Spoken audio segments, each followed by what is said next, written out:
So William, I've known you for a long time and you've been in aviation for a long time. What's your motivation behind Fly Corvair? Why do you do this? It's changed a lot over the last 30 years. Initially, I was a student at Embry-Riddle, and I wanted to build and fly an airplane. You could look at, I had a lot of fellow students, and they were interested in things like gas turbine engines, and I looked at it and said, you're never going to own one of those things in your lifetime. We could take a look at it, and if the engines were $1 million, you're not going to put that on your own airplane and fly it around. You're going to maybe play a role in somebody else's story, but to have your own story, you were going to have to build it yourself.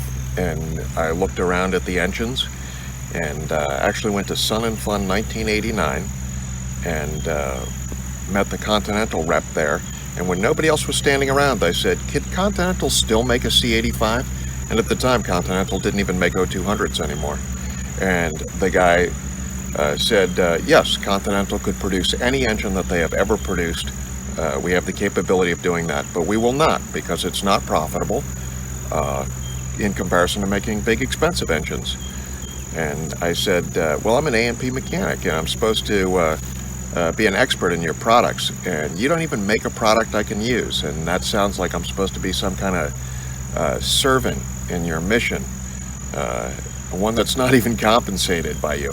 And the guy said, well, it's simple. And he made sure nobody was watching, and he leaned across the table and he said, Teledyne Continental Motors does not give a shit about you. And I initially didn't like that, but I thought to myself, you don't punish people for telling you the truth. And he was telling me the truth. And I said, thanks. And I walked away from that table and realized that somebody had just told me the truth in aviation.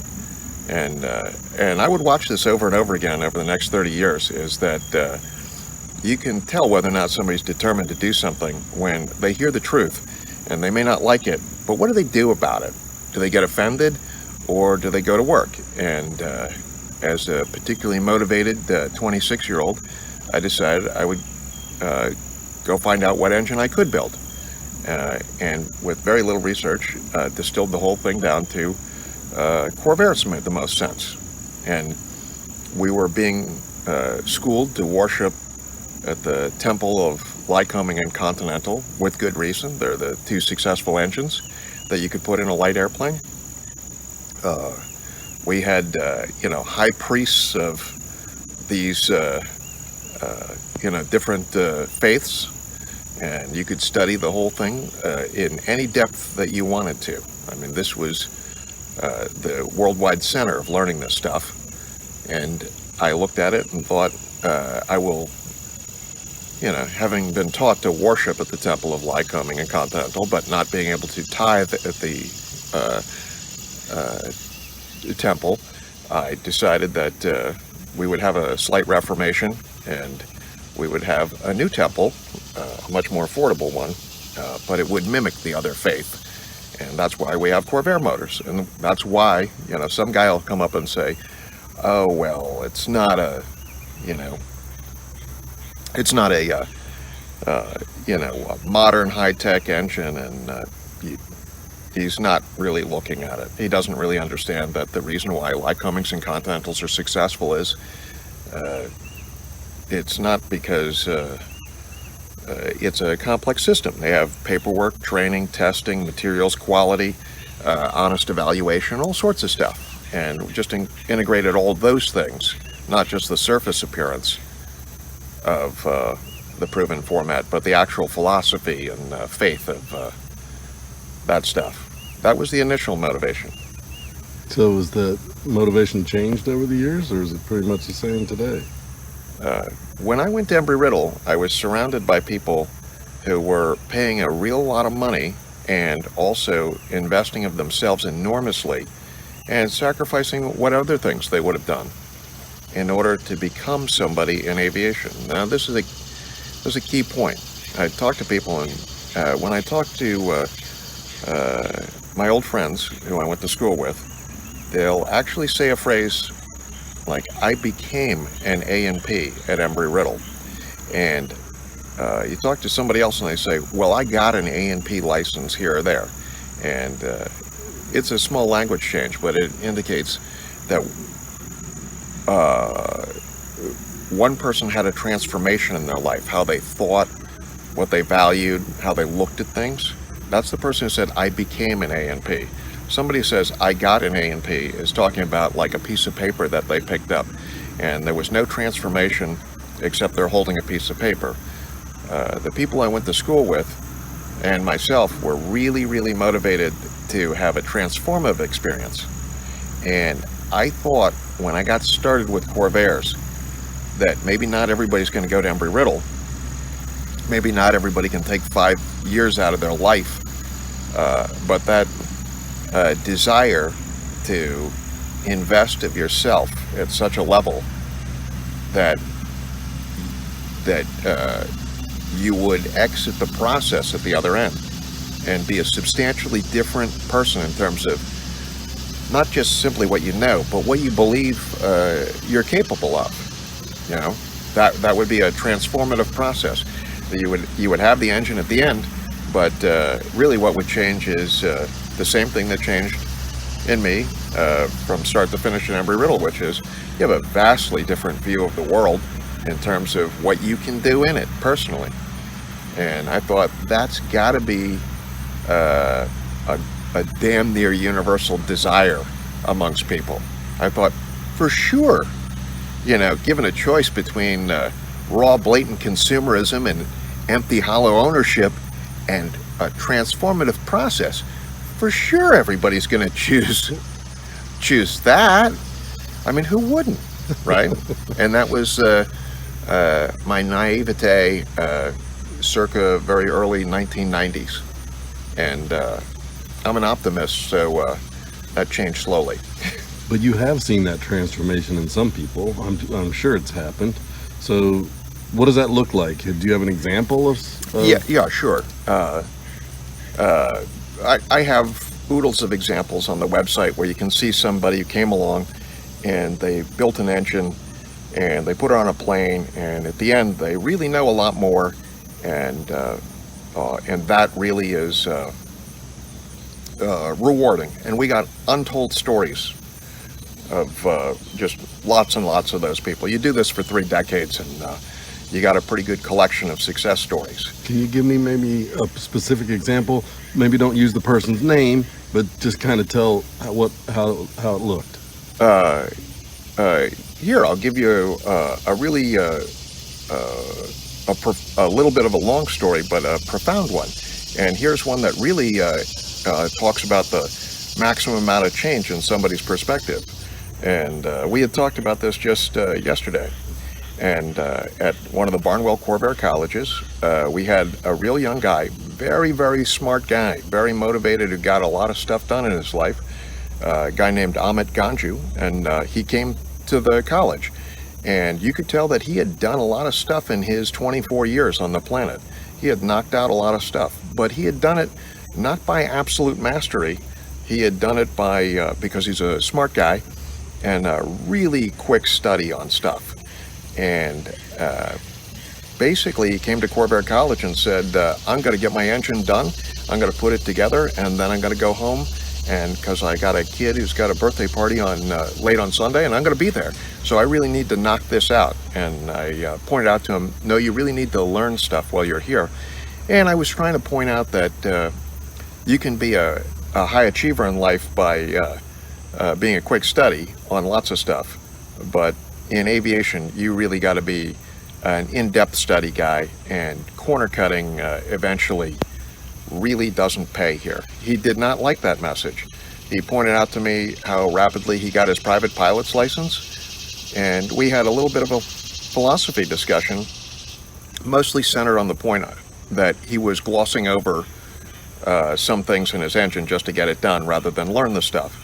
I had a couple of aviation professionals who in their 50s who sat down and said, no, son, you're really not as, you don't have the depth of knowledge that you think you do.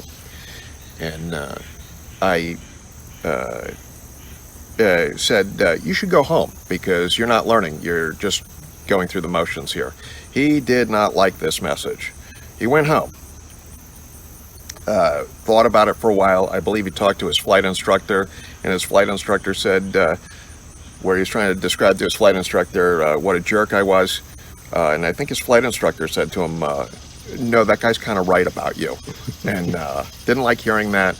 And a year later, we had a meeting of the minds. He came back and he really mastered his engine, and he had a different attitude because the correction for him was not that his attitude hadn't worked previously in life. It really had. But in aviation, he couldn't see the consequences of being that kind of guy. And with a couple of decades worth of experience, I could. Over a year, got together, he came back to the next Corvair college, built a beautiful engine, put it on the front end of his Sonics, flew it around, had a real good time with it, flew a couple hundred hours, decided he's moving up to his next airplane, goes to sell it to a guy. Guy shows up from Washington State into Virginia, gets in the airplane, and the weather was so bad that day that several people took video cameras out because they were sure they were filming the last flight of this guy. Guy was told by a local flight instructor that he needed maybe 5 or 10 hours to tune up his skills to fly that Sonics across country. Guy didn't want to hear it. His insurance company wouldn't insure the airplane. Didn't deter him at all. New owner gets in the airplane, takes off in 50 degrees and rain, never realizing this could be a carburetor ice situation, 50 degrees and rain. Comes back, can't find the airport, with low overcast. Engine quits after icing the carburetor. FAA guy I spoke to myself. Airplane heavily damaged, the guy not really injured at all. And I spoke to the FAA guy, and he said his only question to the guy was, did you use carburetor heat? And he said, no. And the FAA guy said, under what circumstances would you feel the need to use carburetor heat? And he said the guy had no answer, and maybe didn't even know where it was on the panel. But I talked to Ahmed on the telephone later on that night and said, sorry to see something that you created get destroyed needlessly. And I was about to get to the next part of the conversation, and Ahmed said to me, no, let me say it for you. When you spoke to me the first time at Corvair College, I was that guy. I was that guy. Everything he was doing about blowing off all the stop signs just because he wanted to get to the goal he had in his mind and having no mastery of it. Ahmed said, no, I would have been that guy had you not interceded. Now that's particularly satisfying right there.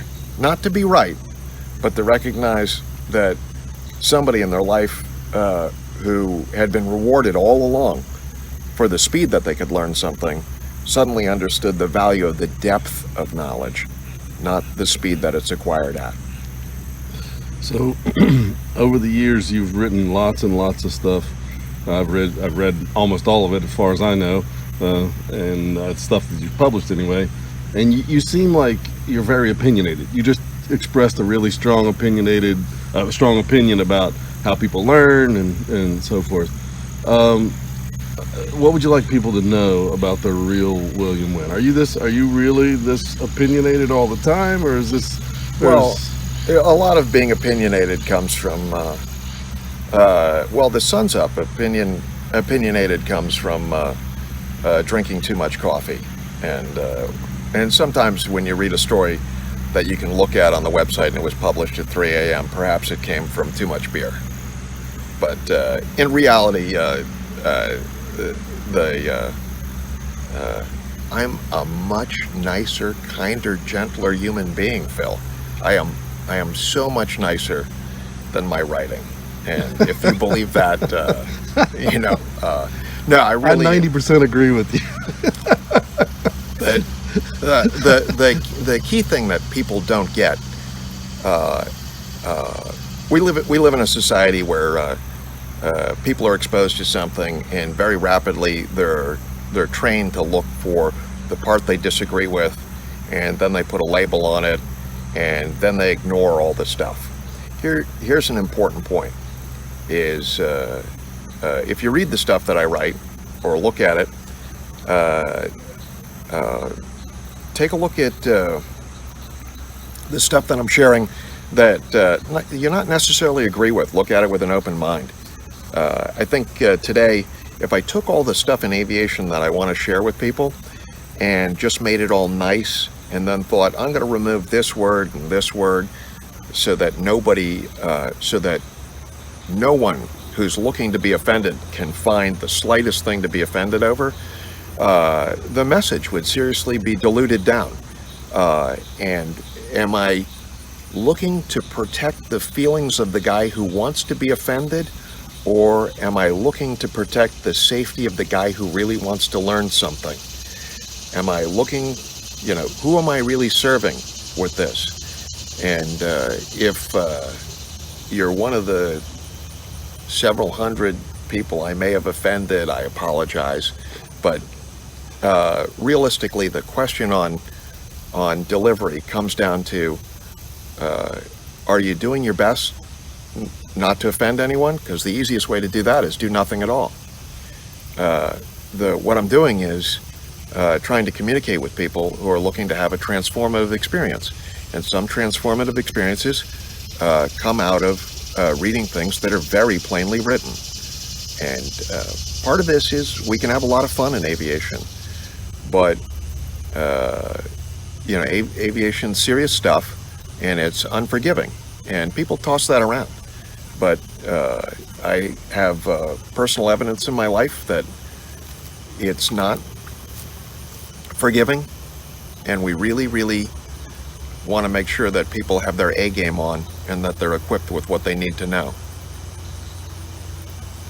So what's next? What's coming next in the future for you? I mean, lots of, Middle age. Oh no, I think that's here. I don't think that's next. That's approaches. I love you too, Phil, and I'll remind you that you're slightly older than I am, so I'll look to your So I can say advanced wisdom on this. I can say with impunity that yes, middle age is here. It's raging. It's What not about coming. maturity? No, that's maturity is optional. Yeah, okay. Definitely optional. So what's next in the Fly Corvair story? What's the future hold? It just sort of better methods of transferring all the things that we've learned to people who are looking for the transformative experience, not just of ownership, not saying I bought this, saying I really know I built that airplane and the engine, and I really understand the engine. This is the key thing. Ownership doesn't transform anybody. I mean, this is consumerism wants to tell you that your world will be different if you own this, and drive down any highway and look at every boat and RV and every storage lot and everybody's full garage and think, holy mackerel, there's a lot of transformation going on there. People must be overwhelmed with transformation, and if it wasn't, if that really worked, if buying shit really worked, then we'd be the happiest society in the history of the world. But buying stuff is really kind of empty. And okay, that boating, motorcycling, whatever it is, it's kind of empty. In aviation, just buying stuff is kind of empty. But it also has an additional feature of being particularly dangerous. Confusing ownership with mastery. Nobody, ever was the subject of an accident report, and they don't have a box to check that said, did he own a lot of stuff? They have a box to check that says how many hours, time, and type. It's about the third box down, and the reason why they want to know that is it's an evaluation of mastery, because if it says the amount of hours, time, and type says 500, they're now looking for a mechanical defect. If the time and type says 1, right, they know what caused this, and it was a lack of mastery on the operator's part. So over all the years, if you ask me anything that I've learned, in this. If you need a machine to operate reliably, and that's what aviation's all about, if you need a machine that's going to operate reliably, you need the simplest machine with the simplest systems operated by the best trained operator. It's two sides, you got to have them both. But people who say, this engine's so reliable, and you're waiting for it, you're waiting for them to say, a monkey could operate it, and that will be tested and be proven wrong, unfortunately, in consumer society. What we're out to test is that a really good machine with really simple systems can be very reliably operated by a very well-trained guy. And the question of training is, that's what we bring to the table. And that's what I want to share with people. Not for everybody. Not everybody gets it. I have learned my lesson since 1991 that not everybody's motivated for those things. But if you are, this is the best game in town. So I'm thinking we're probably coming to the end of this little vignette of a video. So anything you wanted to add, or to the person who may be watching this for the first time and doesn't really know you, doesn't really know your business, so here's these opinions you have and your strong convictions about transformation. Anything else you want to add? You can have one of the things that people confuse all the time is having strong convictions or personal knowledge of some small aspect with having the hubris of being absolutely sure you're right. And the best people I've ever worked with in aviation and my own personal style is you can really know your stuff on a particular engine, or you can know a particular process or welding or whatever it is. You can have a great deal of expertise in that. But the day you come to the shop and you think, I can't make mistakes and I can't learn stuff from other people, is the day you start becoming a hazard to other people and yourself. So there's a lot of stuff that if you read the stuff I write and in this easily offended world, you may think, oh, that guy thinks he's so smart, or that guy this or that. You haven't really read the stories. If you look at it, the undercurrent of this stuff, I kid around calling myself a troglodyte, but the rest of you guys who are tech savvy know that I really am.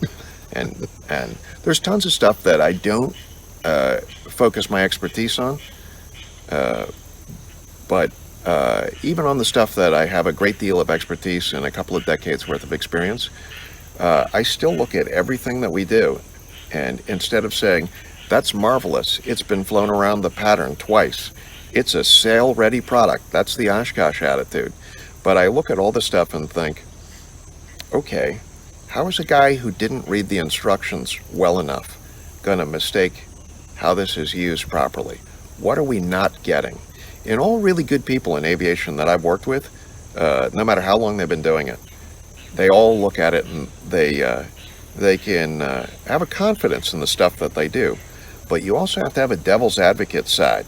And your devil's advocate side on every hour in the workshop has to look at your own workmanship and be a harsh and unflinching critic and say, what is it about this that I'm not getting just yet?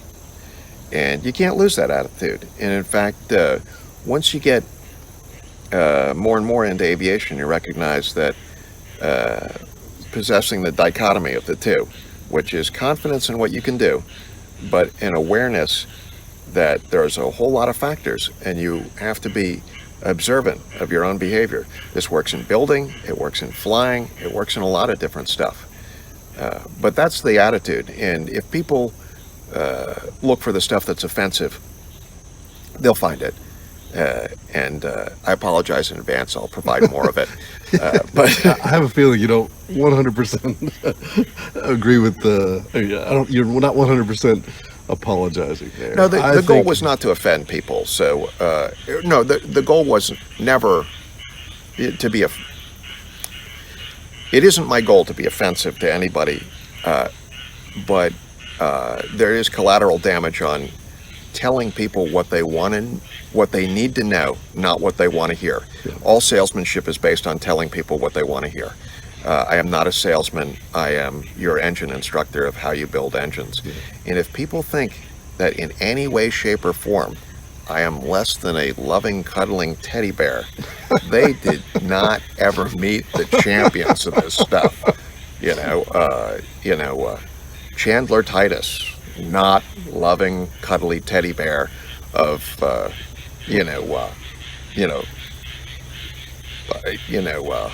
Not as loving and cuddly as you No, are. no. So this And- is a relativistic loving and Oh cuddling. my God! If anybody actually thought that like I hurt their feelings, I would summon a seance with the spirit of Chandler Titus, and I would show them that your heart better be made of ink in hell, because you are not prepared. I am, but that's the key thing is moving forward. It's better ways to get one-on-one experiences for people. I work in the field all the time. We have Corvair colleges. We have workshops. We have people come here to the hangar. But it's the transfer. I learned from guys like Chandler Titus and a whole myriad of other people, and learned and took that knowledge and built the world of Corvairs around it. And what we've learned from this, I can share with anybody who is really motivated to have a transformative experience. I can sell anybody a part.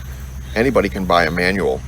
But inside, if you determine that aviation's too important to you to just be another thing that you kind of dabbled in, then we've got something here that really bears a really good look. Yeah. All right. Thank you for your time this morning. Thanks, Philzy.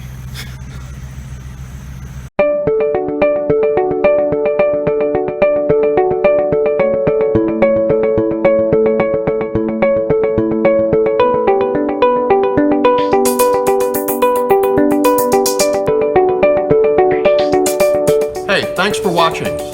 If you like what you're seeing, please remember to subscribe.